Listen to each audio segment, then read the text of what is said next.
Ang kwentong ito ay nangyari 5 taon na ang nagdaan noong ako ay nagtatrabaho pa bilang isang pedicab driver, at hindi na ako nakapamasada mula noong insidenteng iyon na hindi ko malilimutan kahit kailan. Totoy na lang po ang itawag niyo sa akin, kung saan dito nakatira sa Batangas.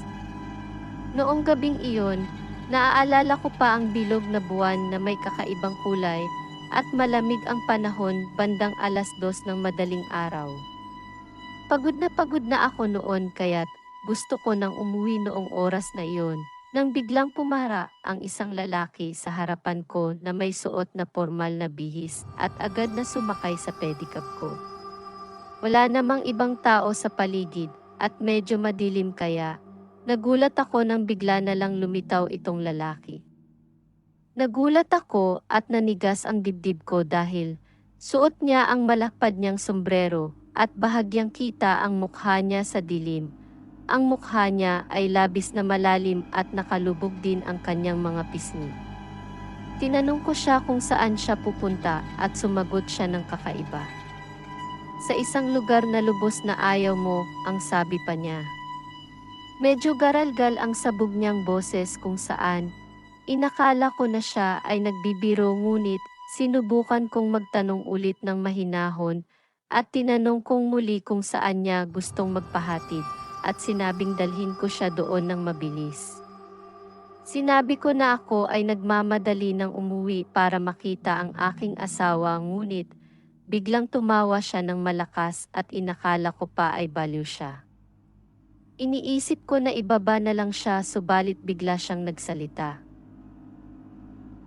Sinabi niyang may sementeryo mga 5 kilometro mula dito at doon siya nagpapahatid. Medyo nabuwisit ako ngunit ang nasa isip ko lang ay agad siyang ibaba at umuwi. Kaya't sinimulan ko ang pagpadyak sa aking pedicab.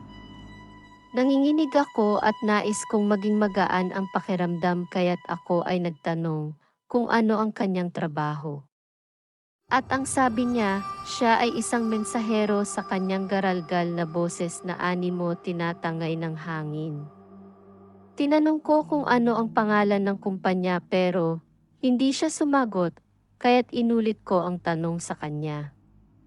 Sinabi niya na basta, wag ko na raw alamin, at bigla siya tumawa ng malakas at sa sandaling iyon, may tila usok na lumabas mula sa kanyang bibig. Ikinabigla ko iyon. Kitang-kita ko ang lahat ng kanyang ngipin mula sa kanyang bibig na ito'y bulok na. Itim pati ang kanyang labi. Ang kanyang dila ay bulok, nakakadiri, tuyot na parang lupa. Sa isang sandali ay naguguluhan ako kung ako ba'y nakakakita ng ilusyon. Maya-maya pa ay nakita ko ang sementeryo sa tabi at may sinabi siya na hindi ko maintindihan.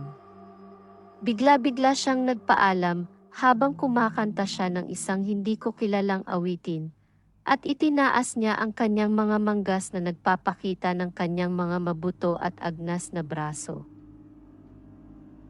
Bigla siyang lumapit sa akin at inilagay ang kanyang kamay sa aking balikat. Nang bigla akong magulat at subukang pigilan siya, bigla akong nahulog sa aking sinasakyang pedicab. Tumayo ako at sumigaw sa sandaling iyon habang naririnig ko ang boses niya sa aking tainga. Maya-maya pa, sumikip ang aking dibdib at biglang nagdilim ang lahat. Nang ako'y magbukas ng aking mga mata, ako ay nakahiga sa isang kama sa ospital at ang aking asawa ay katabi ko na umiiyak. Sinabi niya na nang makita niya ako na gumising ay lubos siyang nagpasalamat. Sabi ng doktor, ako ay halos mamatay na sa atake sa puso, ngunit himalang nabuhay pa. Nabigla ako. Bigla kong naalala ang lalaki at tinanong ko siya kung ano ang nangyari sa lalaking pasahero ko. Tiningnan niya ako na may tanong sa kanyang mga mata at sinabing mag-isa lamang daw ako. Sinabi ng asawa ko na maaaring ang aking utak ay may pinsala na rin. Ikinuwento ko ang aking naging pasahero at idinetalye sa kanya ang mga nangyari. Hindi ko makakalimutan dahil napakalinaw pa nito sa aking alaala. Maliwanag na naguguluhan ako ng masyado dahil sa mga oras na iyon ay bigla akong nakaramdam ng matinding kilabot at nanginginig ang buong katawan ko na tila walang katapusan. Ang dahilan ay dahil naalala ko ang mga salitang kanyang sinabi. Ako ay napag-utusan lang para sumundo ng mga tao, papunta sa kabilang buhay, at ikaw ay kasama sa aking mga susunduin.